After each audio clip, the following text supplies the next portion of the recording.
반갑습니다. 77입니다.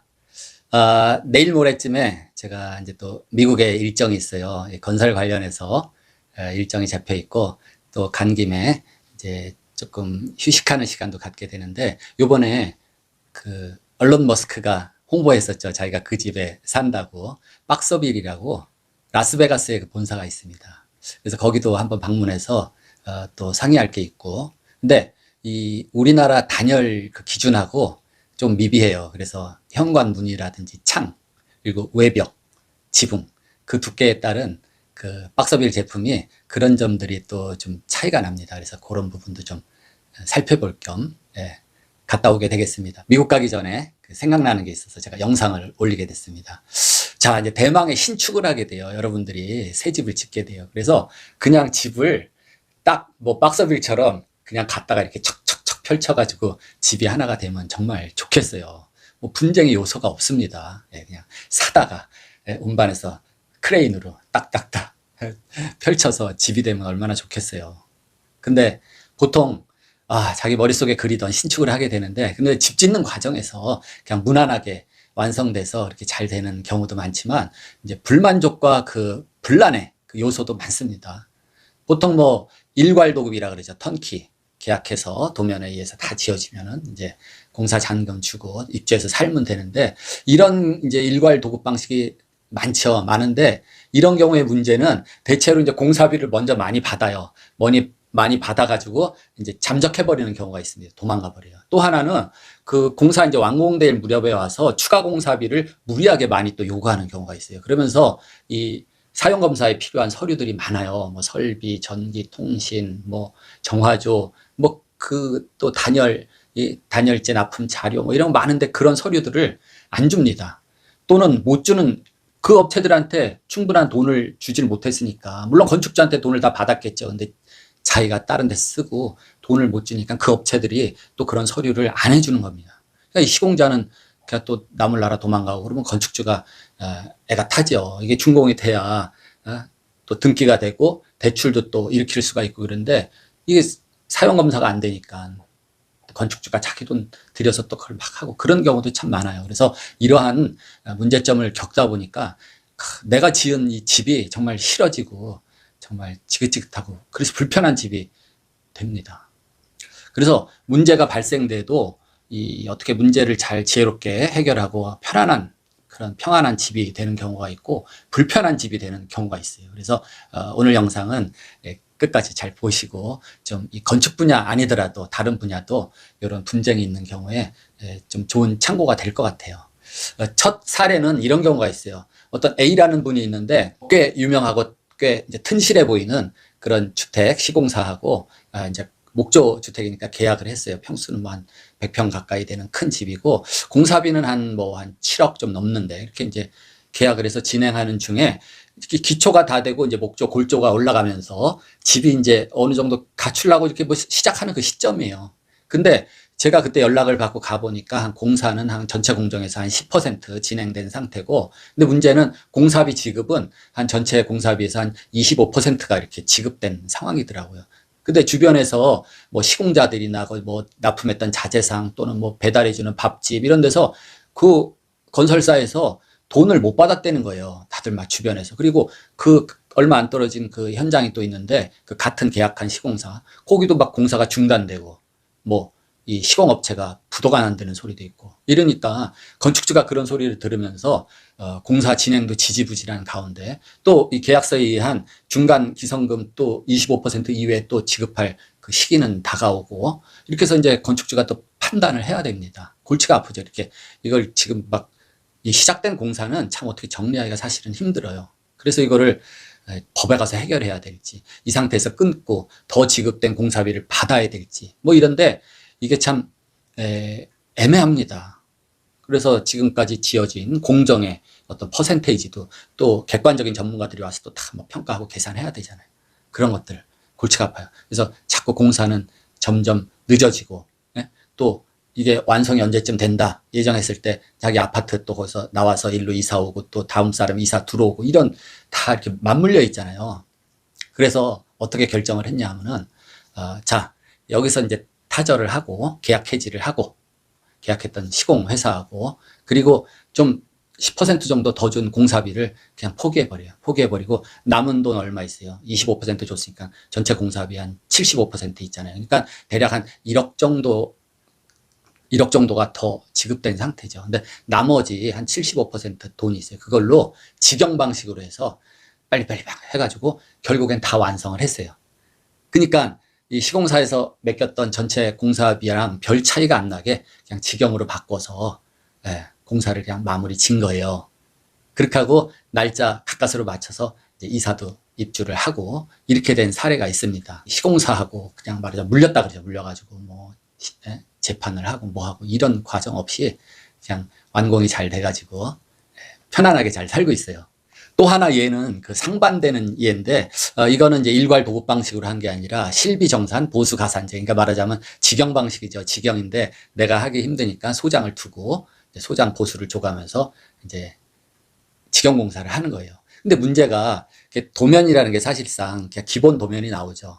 근데 세부 도면 하면은 각각 설비 따로, 전기 따로, 조경, 거기다 인테리어 도면까지 다 이렇게 돼요. 그러니까 도면 그 비용도 많이 들어갈 뿐더러 또 그 도면 다 세세하게 하는 동안에 시간이 자꾸 이제 지연되고 이런 것들이 있어요. 그래서 자, 세부 도면 없이 어차피 건축주 직영 방식이니까 또 건축주가 이렇게 결정만 빨리 해주고 이러면은 바로바로 진행될 것 같으니까 그렇게 해서 시작이 됩니다. 근데 이 공사 중에 이제 잦은 막 변경이 일어나요. 그렇죠. 근데 공사 훨씬 전에 도면에 서로 잘 표시를 해가면서 이렇게 하면 좋은데 그런 것들이 이제 잘 안 되고 또 건축주의 이제 어떤 결정에 대한 지연 같은 게 있고, 또 소장하고 건축주하고 맨날 뭐 24시간 이렇게 소통을 할 수가 없잖아요. 그래서 현장에 나와서 이제 또 서로 소통 같은 게 좀 불화가 있고, 이런 경우, 공사가 진행되면서 현장 소장은 이제 너무 스트레스를 받고, 또 뭐 인격적인 모독을 받고, 막 이래가지고 감정이 상하고, 더 이상 못하니까 이제 업무를 이제 그만두게 되었어요. 그래서 이제 그런 과정에서 건축주 이제 불만족이 생기고 또 주변에서는 또 뭐 같이 이제 뭐 부추기는 말들이 많죠. 그래서 점점 더 이 불만이 쌓이고 또 요즘 보통 그 손에 그냥 인터넷 핸드폰으로 다 검색이 되잖아요. 그렇지만 인터넷에서 검색되는 거하고 현장의 그 실제하고는 이 갭이 진짜 많아요. 그 문제가 뭡니까? 일 잘하는 일꾼들은 늘 바쁘죠. 그래서 딱 제 시기에 와서 일 시키기가 힘들 뿐더러 이제 단가도 비싸요. 그 반면에 일 못하는 친구들은 언제든지 시간이 있어요. 와 데리고 가서 일을 하는데 또 일이 엉망이죠. 그래서 이런 단가 차이도 있고 또 적시에 데리고 와서 일을 못 시킬 경우에는 또 다른 팀을 데리고 와야 되고 이런 문제점들이 실제 현장에서는 많이 있습니다. 그리고 이런 과정에서 건축주가 보기에는 인터넷에 뒤져보고 또 누가 그러는데 뭐 얼마에 했대더라. 평당 얼마더라, 뭐는 뭐 얼마더라, 막 이렇게 그 갭이 있는 거죠. 차이가 있기 때문에 또 서로 감정이 상하게 되고, 제일 좋은 거는 정말 정교하고 디테일한 도면이 있어서 또는 도면이 안 나왔어도 사전에 도면에 다 이렇게 딱 표시를 해서 아예 딱 확정져서 하면은 소장 입장에서도 그렇잖아요. 그 도면대로 하면 제일 쉬워요. 도면에 명확하게 나와 있으니까 치수, 뭐 규격 다 나와 있으니까 그대로 하면 되는 거고 건축주 입장에서도 좋습니다. 그래서 항상 그 참 도면이 세밀한 도면이 필요해요. 그래야지 이제 분쟁도 덜 나고 그런 겁니다. 그런 과정에서 이제 소장은 스트레스 받고 그러니까 공사 이제 후반기쯤 가서 현장을 그만두게 되죠. 그리고 이게 직영 방식이니까 이제 건축주도 자 어떻게 뭐 섭외를 해서 일꾼 데리고 오고 뭐 자재 지급하고 그런 거 어느 정도 알잖아요. 알고 이제 뒤에 가서는 주로 이제 마무리 공사니까 뭐 인테리어 개념이죠. 외부 다 끝나고 도배, 페인트, 뭐 내부, 주방, 화장실 이런 거 다 남아 있잖아요. 그래서 마무리가 거진 다 됐어요. 근데 여기서 그냥 그렇게 하고 끝났으면 되는데 보통 그렇잖아요. 건축주가 나 이런 거 불만 있어. 뭐 했어? 비싸게 됐어. 뭐 했어? 그러면 또 주변에서 그럽니다. 나 아는 내 후배가 변호사인데 그거 소송을 해야지. 막 이렇게 해도 되고, 예? 또 뭐 인터넷 뒤져보면은 전화번호 있어요. 걸어가지고 또 전화해보면 그거 뭐 다 찾을 수 있습니다. 받아낼 수 있어요. 승소합니다. 뭐 이렇게 돼서 일이라는 거 그렇잖아요. 다 모든 비즈니스가 그렇지만 이렇게 수임을 하도록 그렇게 되지만은 결과적으로 그 결과는 꼭 그렇게 되지 않는 경우가 많습니다. 이런 거에 자꾸 힘입어서 내가 손해봤다, 내가 당했다, 뭐 잘못됐다 이러한 생각에 그냥 이제 소송을 또 하게 돼요. 그렇게 되면은 이 현장 소장을 상대로 뭐 손해배상 같은 걸 청구했겠죠. 현장 소장은 그동안 이런 노가다판에 있으면서 온갖 또 겪지 않았겠어요. 가만히 있어요.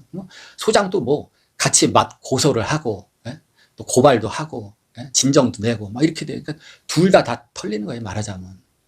그래가지고 건축주는 이 공사하는 과정에서 그것도 세무조사 받았죠. 그것도 확산돼가지고 자기 사업체도 세무조사 받았죠. 그 다음에 건축하면서 뭐 다락방이라든지 이런 거 규격대로 안 했잖아요. 그러면 그런 거 다 부셔내고 잘라내고 커팅해야죠. 또 다 뜯어내야죠. 이게 손해가 얼마입니까? 예? 설계 감리자도 또 정지 먹고 뭐 이런 파급이 뭐 엄청나요. 그리고 이 소송이라는 거는 한번 시작하면은 3, 4년은 정말 기본입니다. 거기다 뭐 1심에 불복하고 또 뭐 재심 들어가고 2심 가고 그러면 그냥 그 세월 동안 정말 고통이에요, 고통. 예. 그러니까 이 새로 짓고 이 정말 편안해야 될 이 집이 정말 불편한 집이 되는 거예요.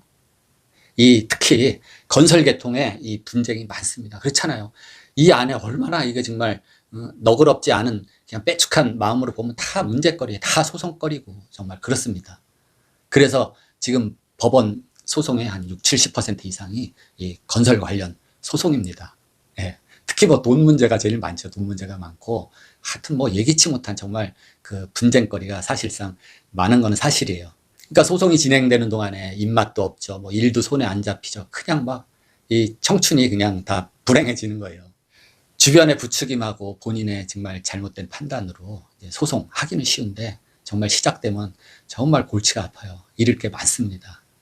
물론 내가 정말 크게 손해를 봤어요. 상대가 정말 작정을 하고 돈을 떼쳐먹고 뭐 도망갔다든지, 예? 내가 소송을 해서 정말 100% 이겨요. 그리고 나는 정말 털릴 게 없어요. 예? 세무적으로나 내가 지은 집도 딱 적법하게, 예? 이렇게 되면은 정말 해도 됩니다. 해도 되는데 뭐 이 좀 웬만한 거 가지고는 소송을 하면은 정말 골치가 아픈 경우가 많습니다. 이거는 건설 분야 아니더라도 다른 분야에서 이제 일하시는 분들이라도 꼭 좀 참고를 하셔야 돼요. 그래서 정말 함부로 소송을 하면은 정말 골치가 더 아파집니다. 그리고 자, 이렇게 해서 내가 이제 새로 지은 집이 너무 진짜 정 떨어지고 싫어졌어요. 그래서 팔고는 싶은데 이 집은 내 취향대로 졌거든요. 우리 가족에 맞는 저걸로. 이러다 보니까 내 취향하고 똑같은 사람이 오기 전에는 이게 또 매매도 안 돼요. 이게 또 뭐 매매가 돼야 뭐 대출금 또 갚고 뭐 이렇게 해서 또 좀 정리를 할 텐데 은행 대출은 받았고 뭐 이렇게 돼서 골치가 아픈 경우가 많습니다. 그래서 웬만한 거는 조금 냉철하게 진짜 생각해보고 또 주변에서 뭐 해라 뭐 이렇게 부추겨도 여러분들이 잘 판단하셔가지고 새 집 짓고 바깥에 멋진 경치 구경하면서 또 미래에 더 좋은 발전을 해나가는 게 오히려 낫지 않나 이런 생각입니다. 마치겠습니다. 미국 다녀와서 뵙겠습니다.